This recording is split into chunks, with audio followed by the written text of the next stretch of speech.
안녕하세요.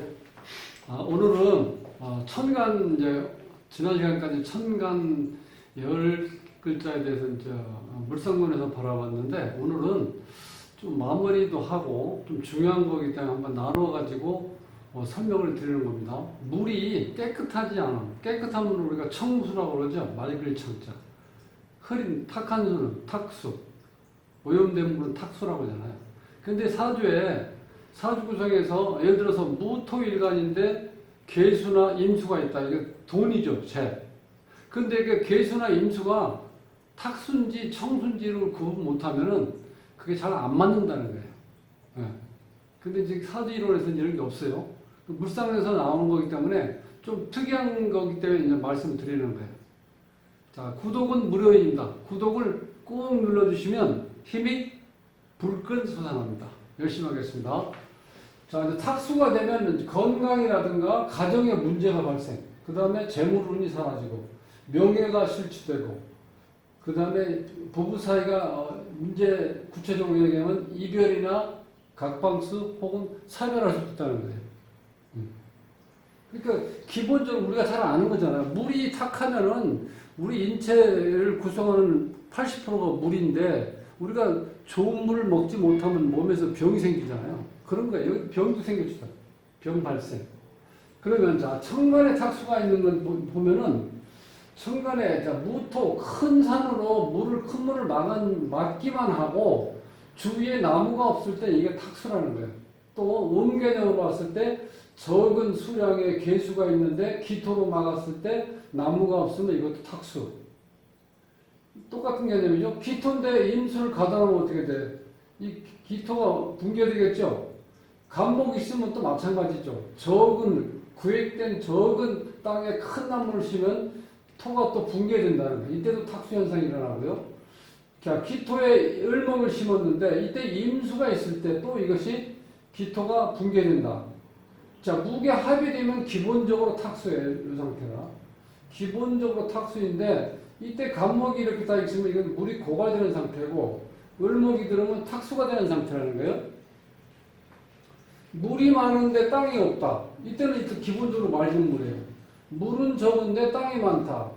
이런 경우도 기본적으로 봤을 때는 이게 맑은 물이 가능성이 있는데 토온이 왔을 때가 문제 이렇게.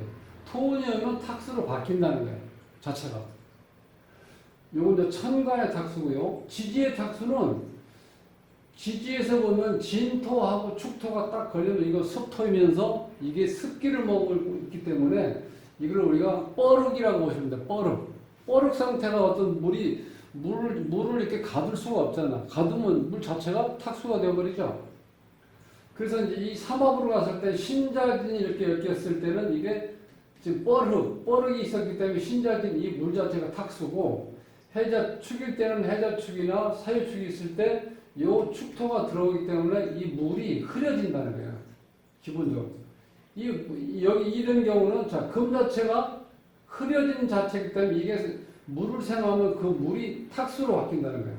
이렇게. 진술충미가 이렇게 사형살, 우리가 보통 사형살이라고 하죠. 이렇게 됐을 땐 진술충, 충미충에서 이렇게 충이 일어나면 이 흙이 이렇게 어떻게 이동 변동수가 생기죠. 흙 자체가 이럴 땐 당연히 탁수를 만드는 거고 특히 진술충이 일어날 때는 용암이 폭발해서 이 땅이 이렇게 흔들린다는 거예요. 그러면 이게 어떻게 되냐면 지지만 탁수가 되는 게 아니라 천간에 있는 물도 탁수가 된다는 거예요. 네.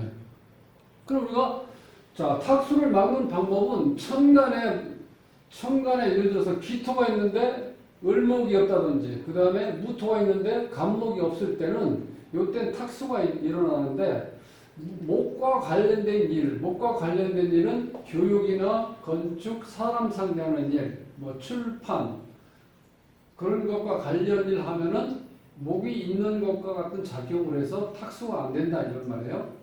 또 한 가지 방법은 본인 땅에 심을 나무, 즉 그 본인 사주가 나무는 없는데 예를 들어서 본인이 무토를 가지고 있다. 이때 심을 나무는 당연히 간목이겠죠.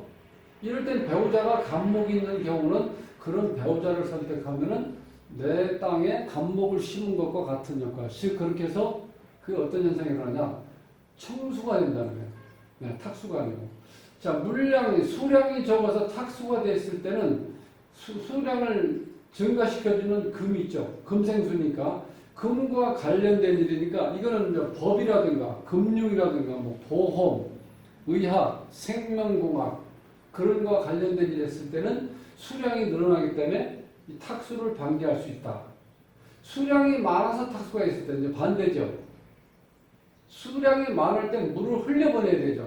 즉 그 자체가 뭐냐면 해외의 인연을 가질 때 혹은 해외의 인연을 가질 수 없을 때는 외국계 회사에 근무하면 그걸로 모면한다는 거예요.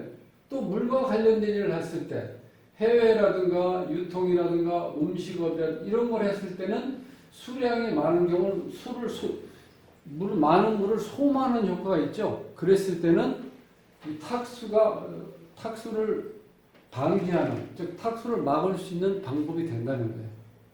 그래서 자, 이거를 또 다음에 이제 특강할 때 시간이 되면은 사주 예제를 이렇게 적어놓고 요런 경우는 이게 탁수고 요런 경우는 이게 청수다. 탁수가 됐을 때는 기본적으로 모든 일이 잘 꼬인다는 거예요. 몸이 아플 수도 있고 그 다음에 재운이 이론 문의상으로는 재가 있는데 진정한 재가 안 들어올 때 탁수가 되면은 그 다음에 건강 문제 얘기 말씀드렸죠. 그 다음에 돈 문제, 그 다음에 사람 문제니까 부부 사이의 문제가 안 좋다. 그 다음에 명예가 실추된다. 아니면 저 관제구설수에 걸려서 스스로 자기 본인의 명예가 이렇게 추락이 될 수 있다는 거예요. 그래서 이 사주에 있는 물 자체가 물은 저 삼합도 포함입니다. 신자진이나 해자축 뭐 방합도 되고 그 다음에 자수, 해수, 임수, 계수 이런 게 있을 때 탁수가 됐을 때 잘 보시라는 거예요.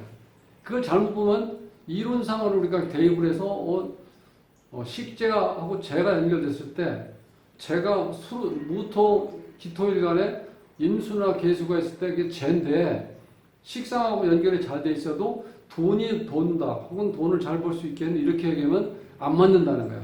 그게 탁수인지 청수인지 분명히 구별한 상태에서 그걸 얘기를 해줘야 된다는 거예요. 그래서 오늘 탁수에 대해서 이제 공부를 했으니까 다음에 시간 날 때 한번 특강으로 예제를 한번 이렇게 적어놓고 그 자세히 한번 풀어보도록 하겠습니다. 다음 시간에 뵙겠습니다. 감사합니다.